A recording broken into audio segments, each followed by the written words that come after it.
Hi மக்களே, நான் தான் மிஸ்டர் குட்டி மீனவன். இப்போ நம்ம வந்துட்டு இந்த மத்தி எது கவலை எது அப்படின்னு சொல்லிட்டு பார்க்க போனோம். ஏன்னா ஒரு சில இடத்துல பார்த்தீங்கன்னா வந்து இந்த மத்தி மீன் வந்து கவலை மீனாக வச்சு விற்றுருவாங்க. இதாங்க மத்தி மீன் அப்படின்னு சொல்லி விற்றுருவாங்க. ஆனால் இது வந்து கவலை மீன் பார்த்துங்க. கவலை மீன் எப்படின்னு சொல்லிட்டு பாருங்கள். அதுவே மத்தி மீன் காமிக்கிற பாருங்கள். மத்தி மீன் வந்து எப்படின்னு சொல்லிட்டு பார்த்துங்க. இது பாருங்க, இது வந்து கவலை, இது வந்து மத்தி. இங்கே உள்ள எல்லாருக்குமே தெரியும். இந்த கோயம்புத்தூர் சைடு இந்த மாதிரி லாங்காக திருச்சி சைட்லாம் போயிட்டுனாக்கா இதுதான் மத்தின்னு சொல்லிட்டு ஏமாற்றி விற்றுருவாங்க. ஏன்னா வந்து ஒரு கிலோ பார்த்தீங்கன்னா இதோட கிலோ பார்த்தீங்கன்னா ஒரு கிலோ வந்து இப்போ வந்து 200 போயிட்டுருக்கு. இது வந்து பார்த்தீங்கன்னா 100 ரூபா 80 ரூபா அந்த மாதிரி ரேட்டில் தான் போகும். இது ரொம்ப கம்மியாக போகும். இது வந்து ஒரு கிலோவே 200 போகும். ஒரு சில டைமில் இது 350 ரூபா ரேட் வரும். ஆனால் இது வந்து எப்போதுமே வந்து 120 ரூபா 100 ரூபா 80 ரூபா அந்த மாதிரி ரேஞ்சில் தான் போகும். அழகாக ரெண்டு கீழே வச்சு காமிக்கிறேன் பாருங்கள்.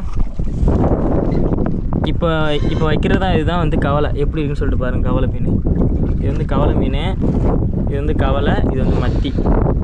மத்தி எப்படி முழுக்குன்றது பாருங்க. அப்படியே இது வந்து மத்தி மீன். நல்லா பார்த்துங்க, இதுதான் மத்தி மீன். நீங்கள் கடையில் வாங்க போல் ஏமாந்து வாங்கிடாதீங்க. இதுதான் வந்து மத்தி மீன். இது மத்தி, இது வந்து கவலை. கவலை எப்படின்னு பாருங்கள். கவலை, இது வந்து மத்தி. இந்தமாரி தகவல்லாம் உங்களுக்கு வேணும்னாக்கா நம்மளோட மிஸ்டர் குட்டி மீனவன் சேனலை சப்ஸ்கிரைப் பண்ணி வச்சுங்க. இன்ஸ்டாவில் பாருங்கள், ஃபாலோ பண்ணி வச்சுங்க.